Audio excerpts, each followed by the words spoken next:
वरदर्शन TV के सभी दर्शकों को मेरा प्यार भरा जय यीशु।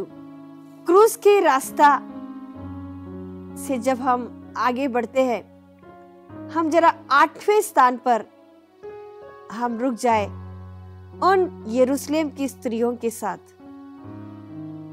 जहां पर प्रभु यरूशलेम की स्त्रियों से कहते हैं। लूकस का सुसमाचार अध्याय 23 पद संख्या 27 और 29। लोगों की भारी भीड़ उनके पीछे पीछे चल रही थी। उनमें नारियां भी थी जो अपनी छाती पीटते हुए उनके लिए विलाप कर रही थी। देखो, लोगों की भारी भीड़ उनके पीछे पीछे चल रही थी।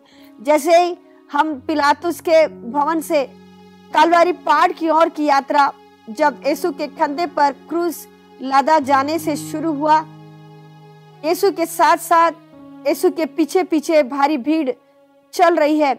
उनमें नारियां भी है जो अपने छाती पीटते हुए यीशु को इस दशा में देखकर, यीशु की इस अवस्था को देखकर, उन नारियों को जिनसे सहा नहीं गया, देखा नहीं गया, वे विलाप कर रही है, वे विलाप कर रही थी। ईसा ने उनकी ओर मुड़कर कहा, जब उनके रोते हुए विलाप करते हुए आवाज को ईसा ने सुना, देखा, ईसा वहां रुक गए और देखिए, अपने दर्द को भूलकर, अपनी परेशानियों को भूलकर, अपने तकलीफों को भूलकर, अपने उस अवस्था को भूलकर ईसा वहां पर रुक गए, यानी मुड़कर अपने उस यात्रा के वक्त भी यरूशलेम की स्त्रियों से कहते हैं, यरूशलेम की बेटियों, मेरे लिए मत रो, अपने लिए और अपने बच्चों के लिए रो। मेरे लिए विलाप मत करो, तुम अपने लिए और अपने बच्चों के लिए रो। जब भी इस स्थान पर, क्रूस के रास्ते के इस 8वें स्थान पर जब मैं पहुंचती हूँ, मनन करती हूँ, मेरे प्यारे भाई और बहनों, मुझे लगता है आज सारे माताओं के लिए प्रभु यही कह रहे हैं कि आप आपके बच्चों के लिए आंसू बहाइए। उन बच्चों के लिए जो आपसे शायद दूर होंगे या कलीसिया से दूर होंगे या दुनिया की माया मोह में फंसे होंगे, पवित्रता से दूर होंगे, सभी प्रकार के अश्लील बातें करते, अश्लील चीजें देखते, अश्लील कार्य करते हुए वे अपना जीवन बिता रहे होंगे। उन बच्चों के माताओं की तरफ देखकर आज ईसा कह रहे हैं कि तुम मेरे लिए मत रो, अपने लिए और अपने बच्चों के लिए रो, आंसू बहाओ, उन्हें वापस मेरे लिए प्रदान करो, क्योंकि वे मेरे बच्चे। मैंने तुम पर भरोसा करते हुए मेरे बच्चों को तुम्हें सौंपा था ना।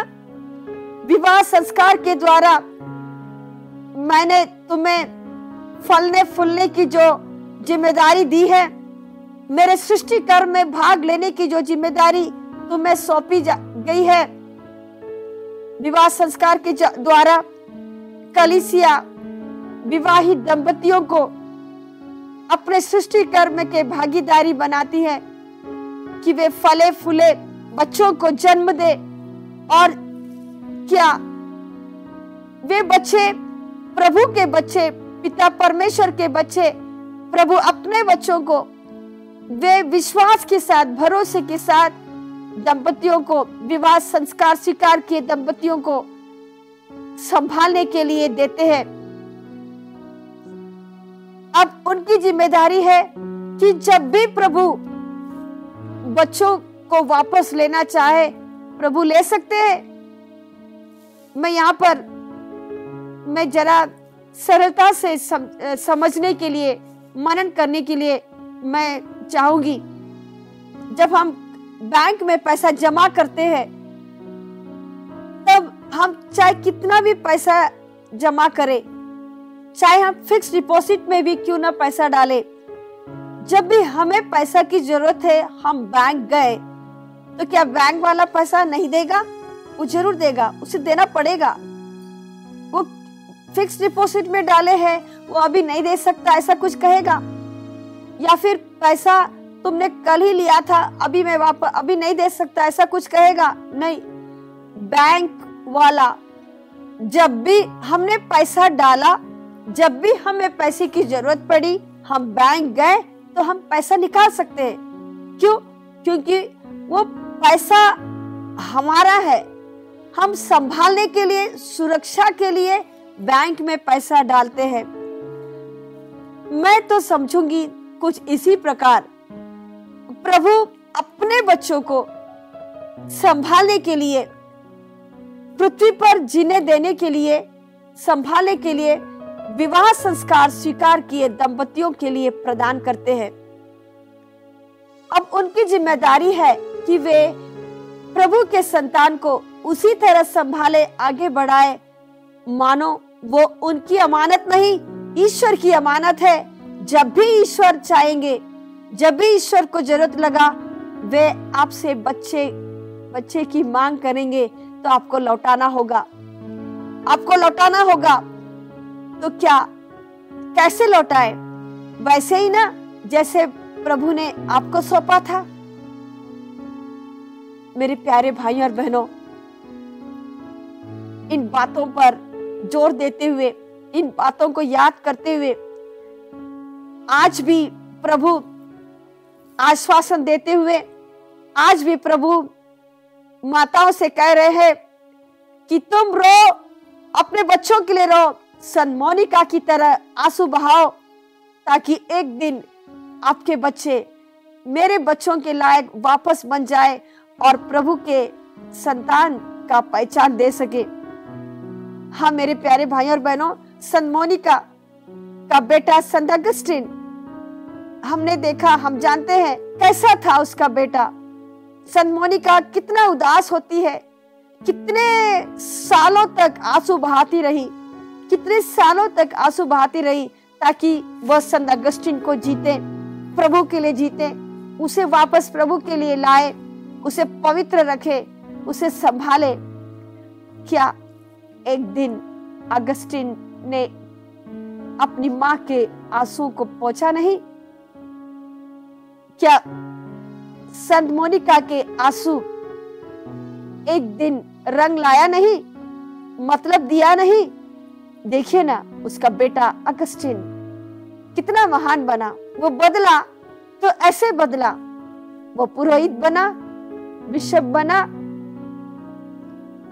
वह संत बना और आज डॉक्टर ऑफ द चर्च है।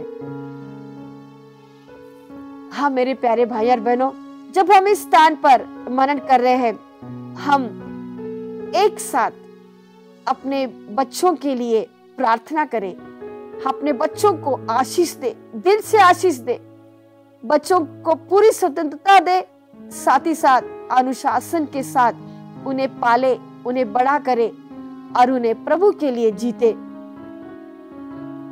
यदि हमें लगता है कि कोई भी प्रकार का कलंक हमारे बच्चों में है, तो हम हमारे आंसुओं के द्वारा उनके उस कलंक को दूर करें। इस स्थान पर हम प्रभु से प्रार्थना करें कि प्रभु हमारे बच्चों को आशीष दे, माताओं को ऐसी जिम्मेदारी दे कि वे बच्चों को पूरी तरीके से प्रभु के लिए जीत पाए। लूकस का सुसमाचार अध्याय 23 पद संख्या 48 और 49 में हम देखते हैं, बहुत से लोग यह दृश्य देखने के लिए इकट्ठे हो गए थे। वे सब के सब इस घटनाओं को देखकर अपने छाती पीटते हुए लौट गए।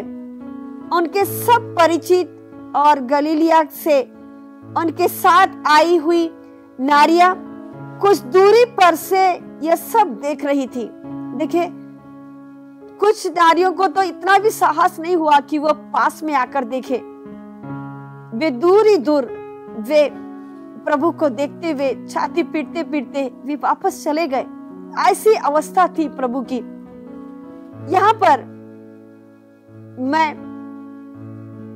छठवां स्थान भी याद करना चाहूंगी, जहां पर वेरोनिका बड़े हिम्मत के साथ प्रभु का चेहरा पहुंचती है, बड़े साहस के साथ प्रभु का चेहरा पहुंचती है। वेरोनिका प्रभु को जिस हालत में देखी उसे भी सहा नहीं गया।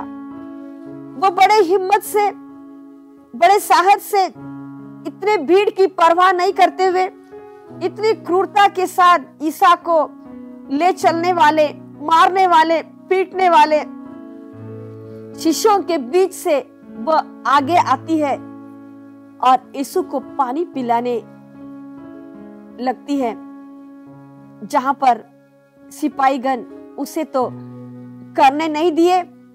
तब वह दुखी होकर यीशु का लहू से भरा हुआ चेहरा, पसीना से भरा हुआ चेहरा को देखकर वह अपने रुमाल से यीशु का चेहरा पोंछने का साहस करती है, अपने रुमाल से यीशु का चेहरा पोंछने का हिम्मत करती है। हम देखते हैं यीशु ने उसको अपना पुरस्कार दे दिया। यीशु ने अपना चेहरा उसके रुमाल में छपा दिया। मेरे प्यारे भाई और बहनों, आज हमसे प्रभु, जब हम वेरोनिका के इस बड़े कार्य पर मनन करते हैं यहाँ स्थान पर, तब हम जरा अपने आप से पूछे, क्या मेरे जीवन द्वारा, मेरे बातचीत द्वारा, मेरे संपर्क द्वारा, मेरे उपस्थिति द्वारा, क्या मैं औरों के जीवन में प्रभु का चेहरा छाप सकते हूँ? क्या मैं औरों के जीवन में प्रभु का स्मरण डाल सकती हूँ? क्या मैं औरों के जीवन में प्रभु का स्पर्श ला सकती हूँ? मेरी जिम्मेदारी है। जिस प्रकार प्रभु वेरोनिका के रुमाल में अपना चेहरा यादगार में छोड़ रखे, हमें भी चाहिए कि हमारे सेवा शुश्रूषा के द्वारा, हमारे इस प्रकार के छोटे मोटे कर्मों के द्वारा हम औरों के जीवन में हम यादगार छोड़े, प्रभु का स्मरण छोड़े, प्रभु का प्यार छोड़े, प्रभु का प्यार का निशान छोड़े और हम प्रभु के लिए आत्माओं को जीत सके।